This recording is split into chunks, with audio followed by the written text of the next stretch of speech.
Today we have another tier list. Yes, back at it again with the tier list for you guys. This one is the brand Tierlist international version, or I should say non-CHIFI version. I did a version that has the CHIFI brands only. I'll link that down below. It seems a lot of you guys like that. So here is the sequel.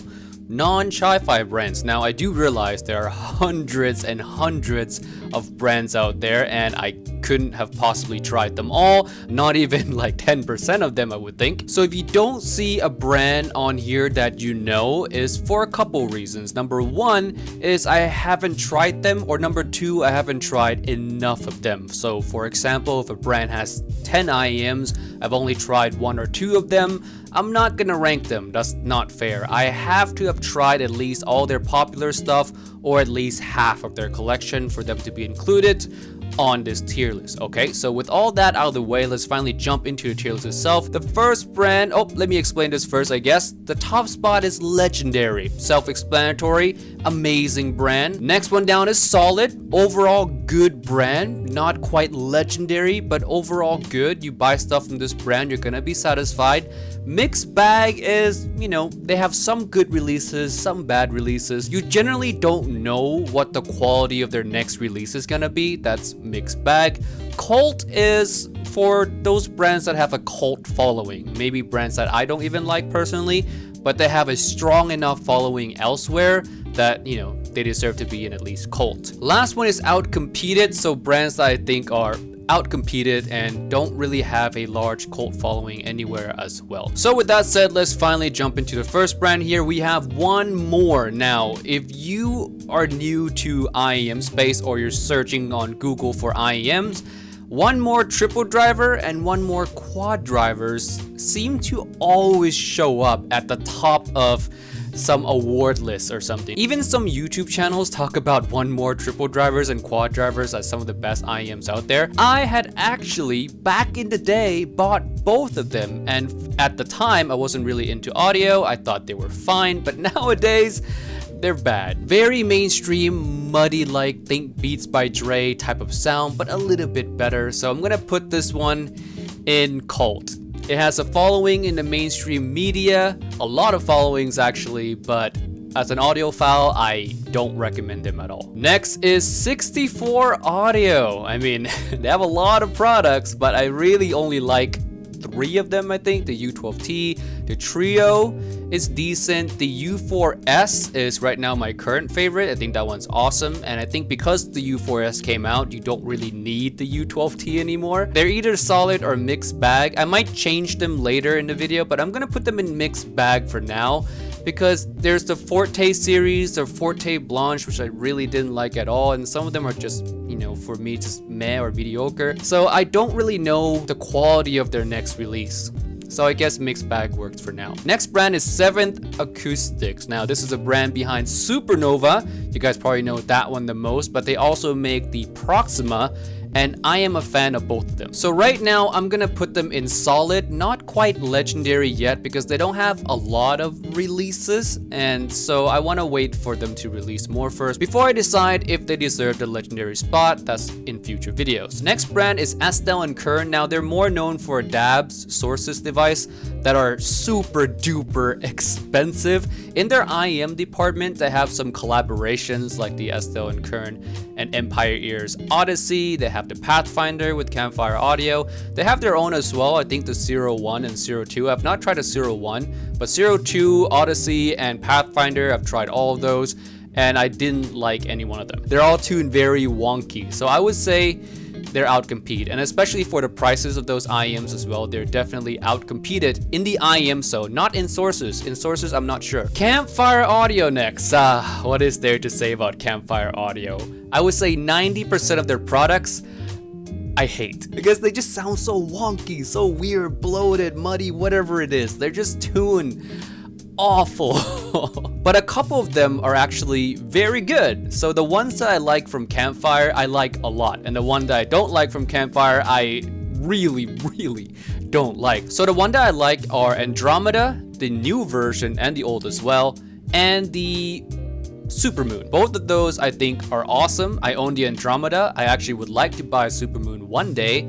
So yeah, there's a couple that I like, but majority of them I don't like. But I know there are a ton of following for this brand. So 100% cult following. It's crazy. I mean, the Trifecta, they made 3,000 units of the Trifecta, which is, this is how it graphs, by the way. It is one of the worst I've ever tried. But all 3,000 units sold. Is that crazy? That's insane. Next brand is Elysian, yes, and they have 3 major releases so far. They have the Gaia, they have the Diva, they have the Annihilator, of course. I have all 3 of them. And I gotta say, oh, they have the X as well, but that one's discontinued. But I did get to try it. Shout out to Chris from HBB for that. Thank you. I love all of them. I like all of their IEMs. I really want to put them in Legendary because all of the IEMs are fantastic. The Annihilator, the Diva, the Gaia, I think they're all S tier on my ranking list. The X as well. But I have to be a little critical, I guess, because you know, they only really released like 4 IEMs and 1 is discontinued. They have 1 more or 2 more coming out in the future, but we'll have to see. Solid for now, super solid. This actually breaks my heart to put them in just solid, but I have to wait for more releases. If the next one is also a banger, then they deserve Legendary. Next is Empire Ears. I only like the Odin, the ESR, I guess is the other one, if I remember the name correctly. I'm okay with that one, but I really only like the Odin. And even with the Odin, I think it's overpriced. So, it's cult. Yeah, there is some love for Empire Ears in the high-end department, so I guess cult. Next brand is Etymotic. Yes, and they're overall a solid brand. You won't find an outright bad IEM from Etymotic, at least not that I've tried. Some of their ER4 series is good, ER3 series is good, ER2 series are my favorites, so all in all, majority of their products are solid. So I'm gonna put them in solid. And you might ask me, hey Timmy, why not Legendary? They've been around for so long. Well, I only really highly praise the ER2s, right? And they're not IEMs that I use every day or I put often in my top 5, top 10 list. They're just solid, so not Legendary. Next is Fatfreq. Now I've had a chance to visit Fatfreq at their headquarters, so shout out to Ben and the team. Thank you for having me. For their IEMs, my favorite is the Mini. I think for a bass head IEM, that's probably the best bass head oriented IEM, and that's kind of the Fatfreq niche. They target bass lovers and they do that really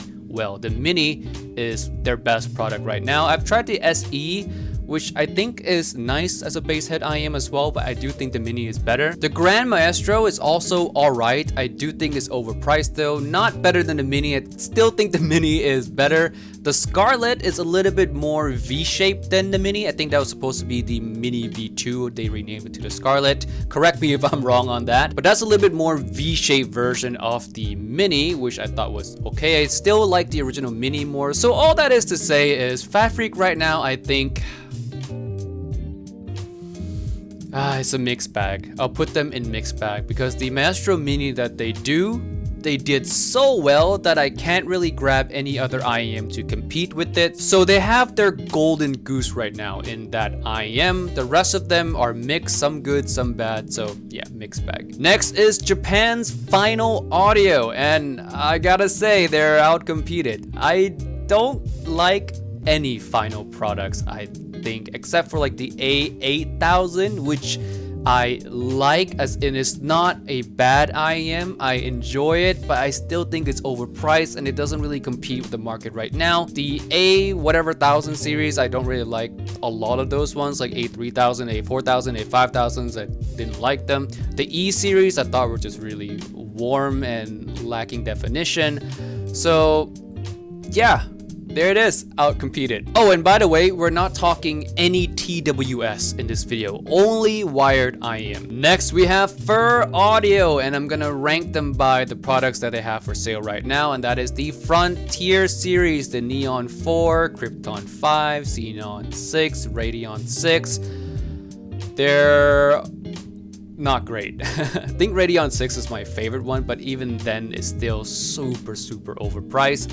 And the other three, the 4, the 5, and the Xenon 6, they're just very bloaty. Not enough details, resolutions to balance all of that out. You just get a gob of bass. And for the price as well, outcompeted. Next is Hidition. Now, you guys might know Hidition for Hidition Viento, which is fabulous. It is such a good IEM, and so few people have tried it, because if you want to try Hidition IEMs, you have to go to Singapore or be in Korea. Zeppelin in Singapore has it. If you're in Singapore, by the way, you can't miss trying this brand, man. Hidition is so rare to find. If you ever travel to Singapore, put that on your to-do list. Try Hidition no matter what, alright? Some of their IEMs I think are good. Of course, Viento is my favorite. Vault is quite nice. If you love bass, try Violet. And yeah, those are the 3 that I like the most, or I can see a market for the most. The other ones I think are just alright, run-of-the-mill. Viento, especially the B tuning, is just one of the best IEMs I've ever heard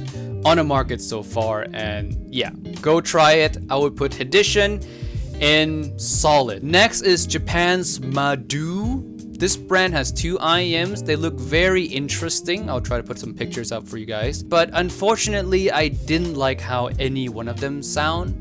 And for the price, again, they are outcompeted. Next is Meze, and Meze, man, the Advar, the Ray Penta, Ray Solo, they outcompete. They're expensive and they're not tuned that well, and I don't think there's a cult following or enough cult following for Meze in their IEM department for me to put it in cult.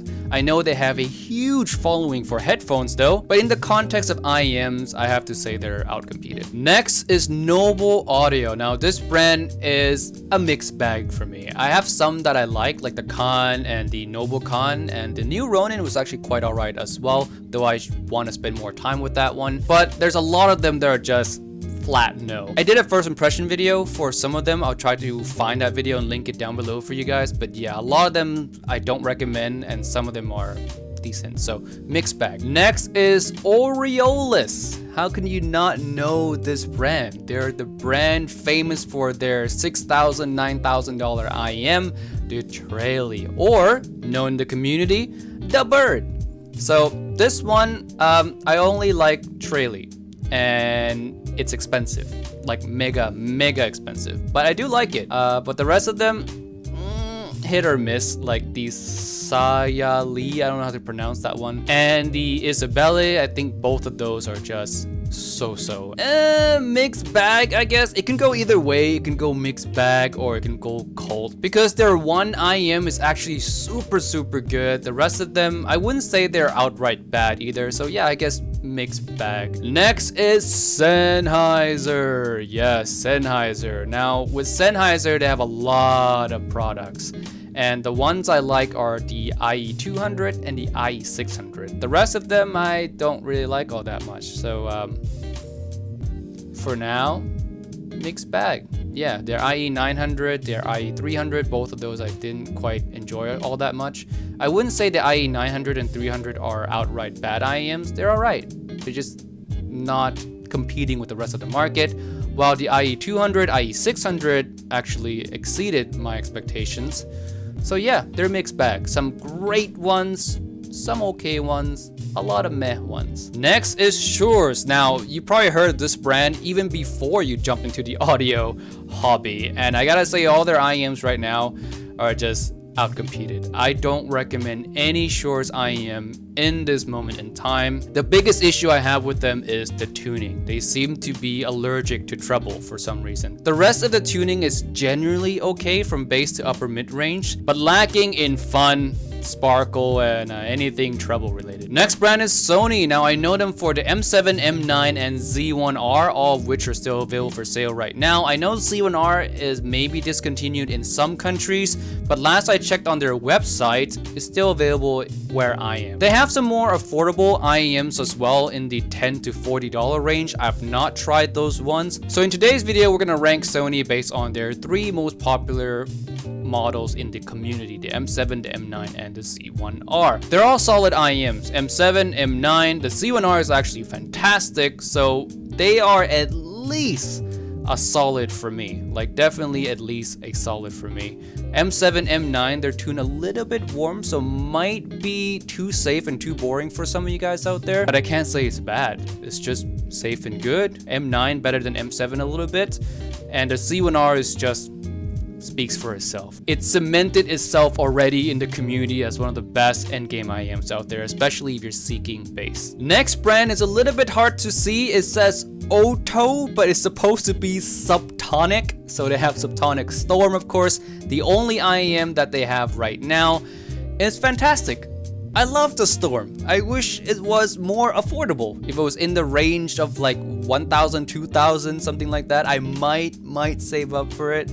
But since it's like what, $5,000, $6,000, yeah, that's kind of far for me. But they sound great. That's the thing. They sound fantastic. One of my favorite IEMs that I've tried throughout the entire journey. They're just expensive. So right now they're solid, yeah, because they only have one IEM. I can't put them in mixed bag, I can't put them in cult, I can't put them in outcompeted. They're solid. Next is Symphonium. We know them for the Helios, the Triton, and the Meteor. Now I like the Meteor more than the Triton. I don't think the Triton was that good. I don't think it's bad either. The Helios though is my favorite. Love the Helios. I wish I own a Helios. So yeah, solid. They don't have a bad IEM at the moment. Again, Helios, fantastic. Meteor, a lot of following. I think it's good as well. The Triton is the iffy one, but I'll forgive that. It's still not bad IEM, just not as good as the other two. So yeah, solid for Symphonium. Last but not least, Visioneers, and they kind of have a house sound, if you want to call it that, and their house sound is the fact that they like tuning their IEMs warm. Not uber warm, but they all have kind of a touch of warmth, or at least the ones that I've tried have touches of warmth to them. Some of them are muddy, not all of them. I think most of them are just kind of politely warm, easy to listen to, relaxing kind of signature. A lot of the IEMs are just alright to me. Yeah, some questionable ones, but a lot of them are alright. No IEMs that I feel like are amazing top level though. I can't really put them in solid because they haven't really impressed me that much. I guess mixed bag kind of makes sense. They have some ones that are generally good. They have a lot of kind of meh and run-of-the-mill ones. They don't have any outright super bad ones, I don't think, or except for the Phoenix, I guess. The Phoenix I didn't really like that much. So yeah, mixed bag. So yeah, this is the ranking list right now for the international or non-CHIFI brands that I've tried enough IEMs of. In the future, I might make a part 2 to this and, you know, do even more brands because like I said, again, there's hundreds of brands. But yeah, as you can see, there's no legendary. Yeah, no legendary in this list quite yet. The brand that is closest to legendary is Elysian. They just need to release 1 or 2 more great products, then they can go into legendary for me. They're the closest brand to get there. I think Symphonium would be the second closest one to reach that spot. Subtonic needs a few more IEMs before they can be in legendary. So yeah, those are, you know, my opinions, my ranking list. If you guys want to do the tier list yourself, I'll leave a link to it down below. You guys can actually do one yourself and screenshot, post it on Instagram, tag me, whatever it is. But yeah, thank you so much for watching this video all the way to the end. And I'd like to thank my Patreon supporters now. For the $9 people, we have Bard, Chadwick, K, Norm, Robert, Sunirol, and $18 people, we have Dr. P, Go to 10, Kirk, Mason, and Christian M. Thank you so much for the support. If you guys want to support the channel yourself, link to Patreon is down below, and I'll see you guys in the next video. Peace out. Bye.